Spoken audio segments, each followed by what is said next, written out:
হলো তিনি বলেছেন তাহলে সম্মানিত হওয়া এটা আপনি স্পষ্টভাবে প্রত্যক্ষ করতে পারবেন যে যেই সাহাবীদের নাম নিলে আজকে আমরা রাদিয়াল্লাহু তাআলা আনহু বলি যে তাদের উপর আল্লাহ সন্তুষ্ট, তারা যতটা সম্মানিত আমাদের কাছে, আমরা অতটা সম্মানিত হতে পারতাম যদি তাদের মতো আমরা ইসলামিক আদবগুলো গ্রহণ করতাম।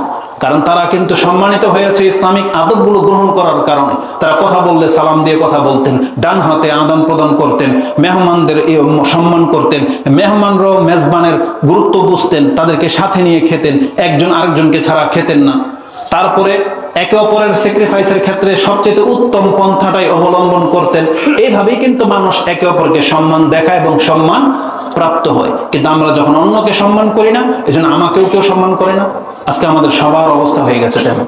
আজকে যেমন আমরা বড়দেরকে শ্রদ্ধা করি না, আমরাও যখন বড় হব তখনই ছোটরা আমাদেরকে পাত্তা দেবেন।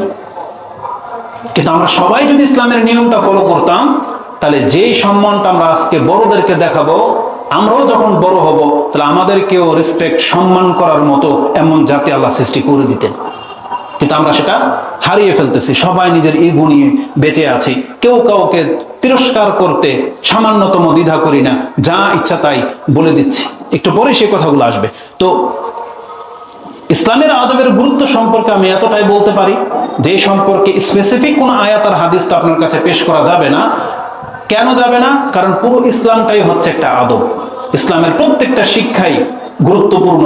যারা সেটা গ্রহণ করতেছেন না তারা কত ক্ষতির মধ্যে আছেন সেই সম্পর্কে আপনাকে ইঙ্গিত করে দিই যে অবশ্যই আমাদেরকে সব ক্ষেত্রে ইসলামিক আদবগুলোকে খেয়াল রাখতে হবে।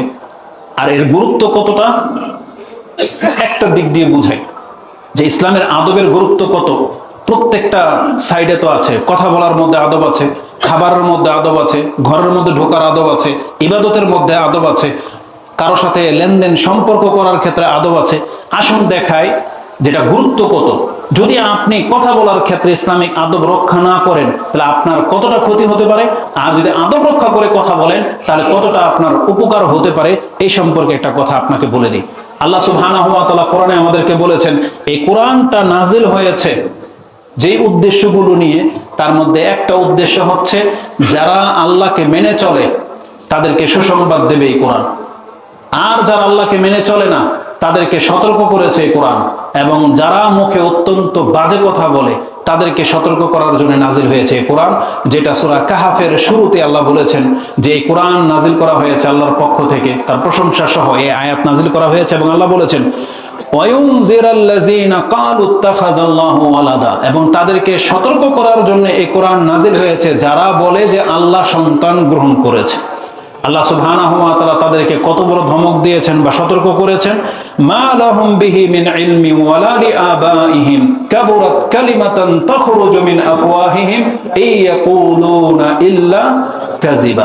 আল্লাহ বলতেছেন এদের বাপদাদারও জ্ঞান ছিল না, এদেরও নাই, যারা আল্লাহ সম্পর্কে এত বাজে মন্তব্য করে। কাবুরাত মাকতান ইনদাল্লাহ, আল্লাহর কাছে কত বড় পাপ তাদের এই মুখের কথা, আর তারা মিথ্যা ছাড়ার কোনো কিছু বলে না। তাহলে আল্লাহ বলতেছেন যারা মুখে এরকম বাজে কথা বলে তাদেরকে সতর্ক করার জন্য এই কোরআন নাজিল হয়েছে। অতএব মুখের লাগাম পরাতে হবে, এই জবানের হেফাজত করতে হবে।